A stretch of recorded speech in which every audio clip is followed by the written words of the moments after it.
right now. We're going to go to host of Open Mic down in Pensacola and Destin, a guy that was an All-American football player at the University of Alabama, played in the NFL for the Atlanta Falcons. Right now, the Super Bowl is taking over his town. Mike Johnson, take us there, man. What's your town like with all this Super Bowl activity there?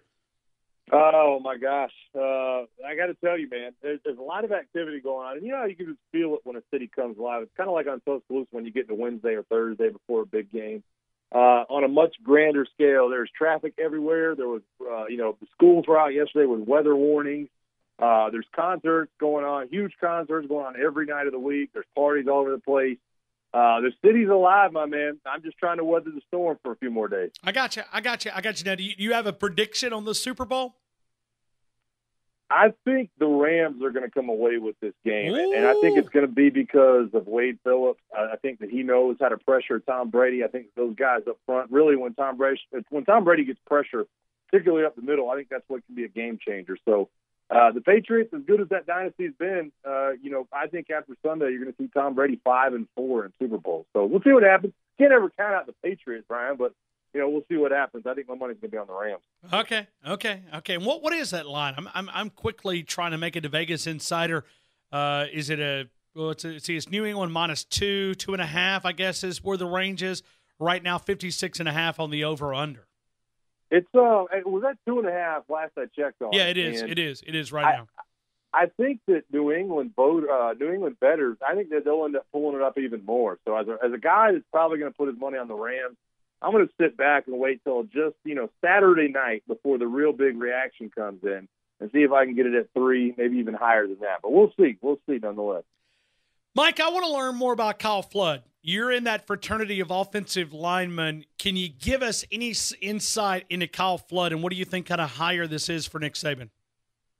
Yeah, Ryan, I've had that question a couple times, and we've talked about it on my show down in Destin, Pensacola, and it's hard, honestly, to get a ton of good insight on Kyle Flood just because he hasn't been a position coach at a bunch of his stops. He was an offensive line coach, I believe, at Wisconsin at one point in his career.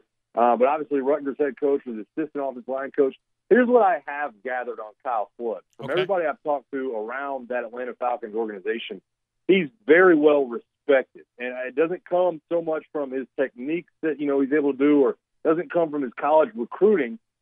He knows the game. And a lot of the news that came out of Atlanta just before he was hired to Alabama was that he was actually moving in to be the late game manager role for Dan Quinn in Atlanta. He was going to tell Dan Quinn when to call the timeout, how many seconds he left, if you had time to rush the field goal unit onto the field, if you should call a timeout before the 2-minute warning or after 2 minutes. He was moving into that role. So I think that gives Bama fans an insight into what exactly this guy is and how respected his football mind is. Now, does that translate into having dominant offensive lines? I don't know.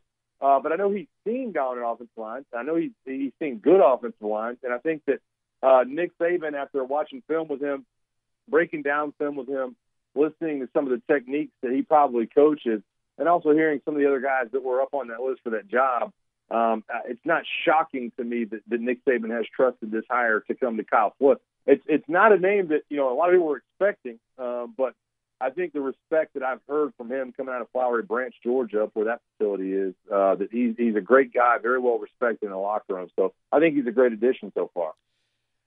Mike, I want to get back to Joe Pendry, Jeff Stoutland, and at times Alabama under different people. I want to play a little bit more aggressive on that front. And you know what? I respect offensive linemen. I appreciate the big nasties.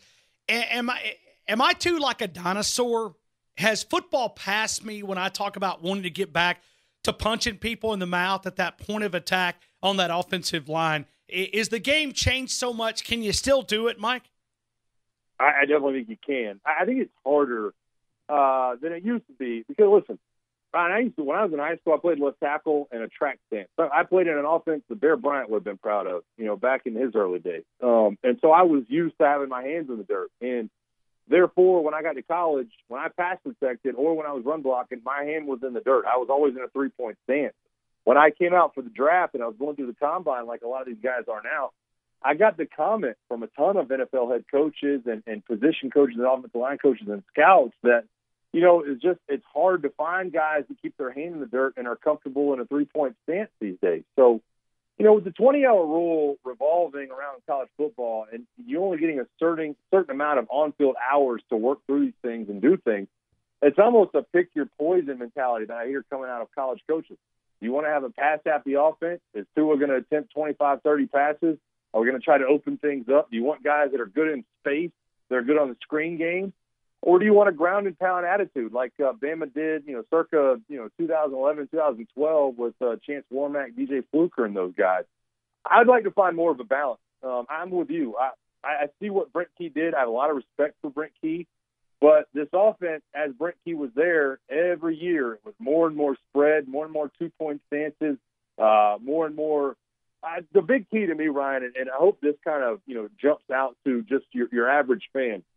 You used to never in a Nick Saban offense, I know he's a defensive coach, you would never see an offensive set where a tackle that had a tight end outside of him would be in a two-point stance. If you had a tight end, when I was in school, if you had a tight end outside of you, you were always in a three-point stance. That was the run side. You wanted to show run.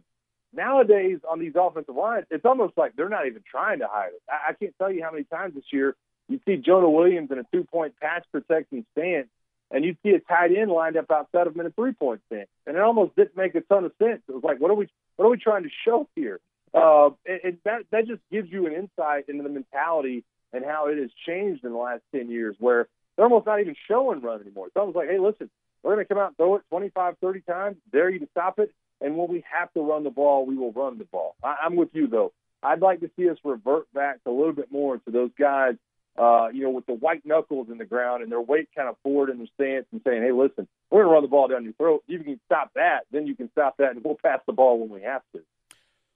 Mike, I'm going to read you a quote, and I don't know if you've seen this. Have you seen any quotes from Josh Jacobs today? No, I have not. All right, I'm embarrassed to say, but I haven't. All right. No, because it just broke in the last 55 minutes. Pro Football Talk had the story, a one-on-one with Josh Jacobs. I'm going to read you something, and I want you to give me – this is fun because I get this gut reaction. He wants to take you inside the locker room prior to the national championship game. He said, I quote, I felt like you guys had no energy from the get-go. Josh Jacobs said inside that locker room, it was dead prior to the Alabama-Clemson game. Is there an excuse for being dead prior to a national championship game, that there's no energy in the locker room? Is there an excuse for that? I can't come up with a good one. I can try to take. He said you could feel it. He said we were from the get-go that there was no energy there. Well, and listen, I can't give an excuse for that, and I don't want to excuse it. I don't want to sound like it's okay. I will take you inside a player's perspective. Okay. And you and I have talked about this a ton of times. When we lost the game in 2008 against Florida, we were so hungry. And you know this. You've heard the story a million times. Bama fans have. We were so hungry to get back to that game in 2009 that when we finally got there, we had it in our clutches, and we were not going to let that game go. When you have a team, when you have a senior class that has been in 4 seasons and has played in 4 national title games and are the reigning national champions and are used to that level, then at that point, as sad as it is to say, and as much as it doesn't make sense to some people, then it becomes nothing other than, an Iron Bowl or an LSU game. Not that you're not jacked up for those, but it's something you're used to every year. And as a kid that's 21, 20, 22 years old in some cases, you have to find that edge. And Clemson felt disrespected. Clemson found that edge. Clemson had been beaten the year before, and they had that extra chip on their shoulder. I will go say this, though. There is no excuse in my book for having that happen. I think that as a leader, you have to be able to get your team to the next step.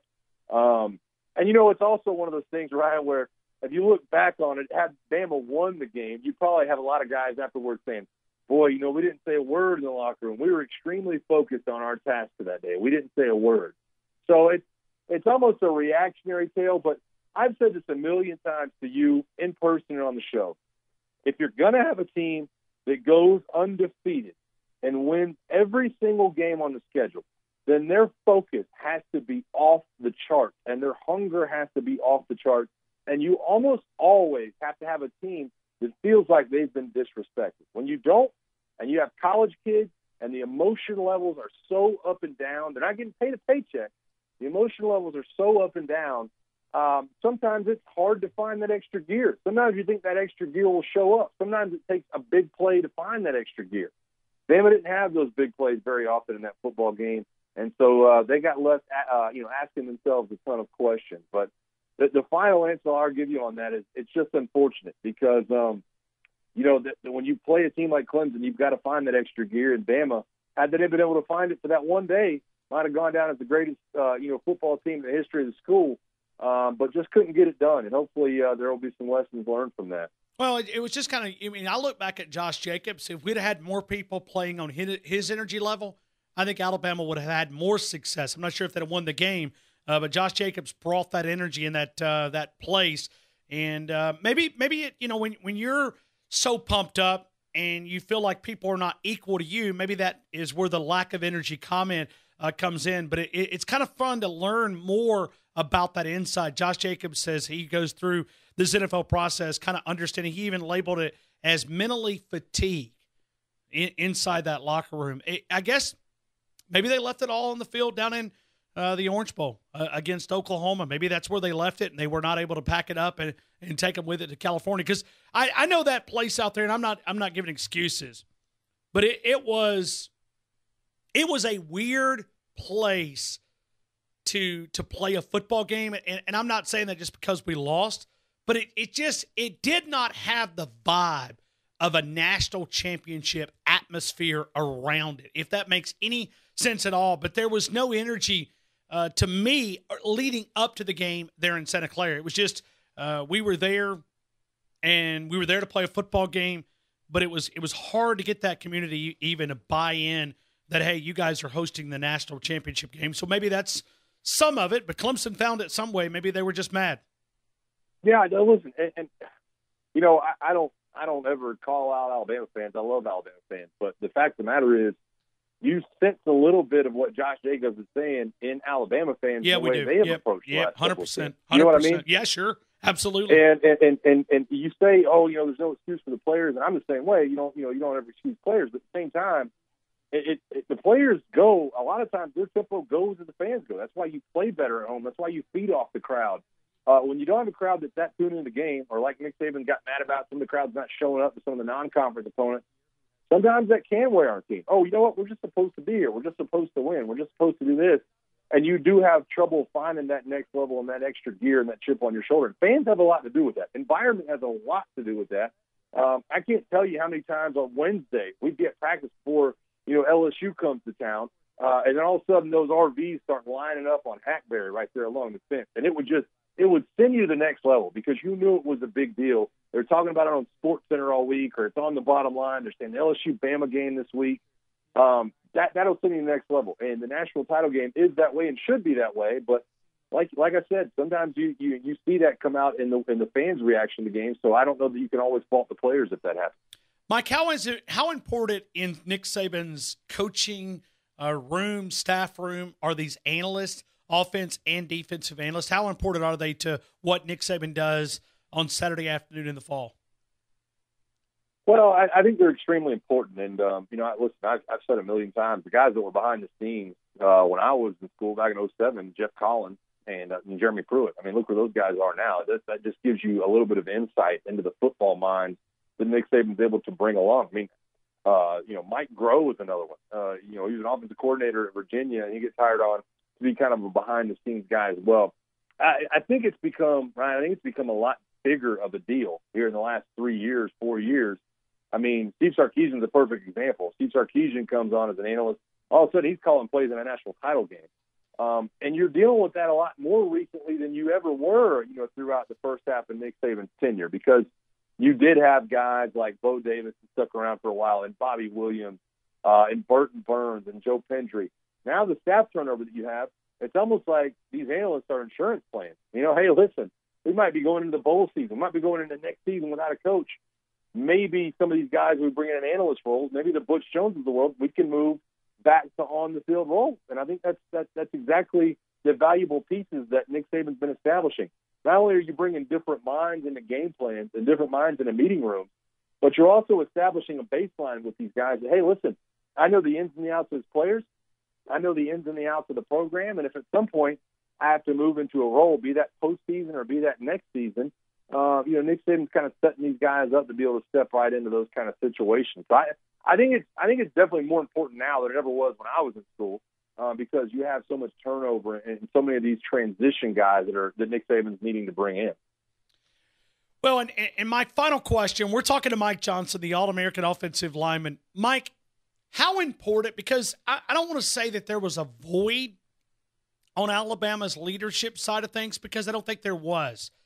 But we needed more leaders, if that makes any sense. We had some leaders. I think Ross Piercebaker was a very vocal leader, but we needed more leaders. How important is this time right now, that fourth quarter program leading up to spring football, for there's some of that leadership developing side of things for guys like, you lose your entire left side of your offensive line, your guard, your tackle, your center. How important is it right now that the leadership begins to develop in that football locker room? Well, right now is when it's all going down. Right now is when it's happening. Right now there's a leadership group. A group of, I don't know how big they are these days, maybe 10 guys that have kind of been identified, as guys that'll lead stretches in the weight room or lead stretches before, fourth quarter drills or winter workouts or whatever they're doing. And those guys will kind of rotate. And what they'll do, and Nick Saban's so good at cultivating this, what they'll do is they'll start to pick out guys that all of a sudden become alphas, that all of a sudden become more vocal, that all of a sudden, are showing that next step in football, or showing that next step physically of hitting new peaks in the weight room and new times out in the practice field, and showing a dialed-in detail to academics and nutrition and things along those lines. And they start to separate themselves. And then all of a sudden you have guys that are not only good football players, but guys that are leading by example, and guys that are getting it done in the classroom. You don't have guys that are getting in trouble. And then they'll start being vocal and saying, hey, I'm doing all these things. Why aren't you doing these things? Why aren't you going to the next level? This is what the Alabama standard was built on. And when those guys become vocal, and you really start to see who the players are following, not that the players are followers, but who they're paying attention to and who they really respect the voice from. And then all of a sudden, when you go through spring ball and you start to see who's all being good players and are vocal and are doing all the right things off the field, then that list of that leadership group of 15 or whatever it is, then it gets whittled down to 10. Then it's 5. Then it's 3. And you'll still rotate guys throughout the summer and fall that are going to be in those leadership roles. But you start to whittle it down to guys like Rolando McClain when I was in school that feel very comfortable being vocal. That didn't just happen in the fall.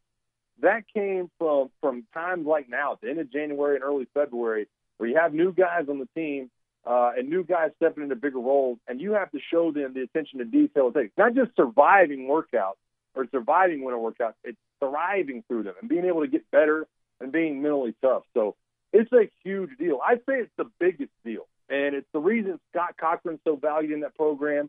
It's something that Nick Saban does not get enough credit for, cultivating leadership that can step in front of this football team and lead them to the promised land. And that process begins in January. And those guys, they are ticked off right now about what happened against Clemson. I guarantee you there's going to be a leader step up that can carry that chip on their shoulder for the next 12 months. The Open Mic Show, weekdays 9 until 11 a.m. down in Destin, Florida, 100.3, 97.1. But for those in our area, if you want to dial into it, we are sportsradio.com. We are sportsradio.com. You can always follow Mike Johnson on the Twitter account, MPJohnson79, host of Open Mic, and also former All-American at the University of Alabama. Mike, thank you so much for being a part of the show. I hope you have a great afternoon. Hey, it's always a pleasure, brother. I hope you have a good one.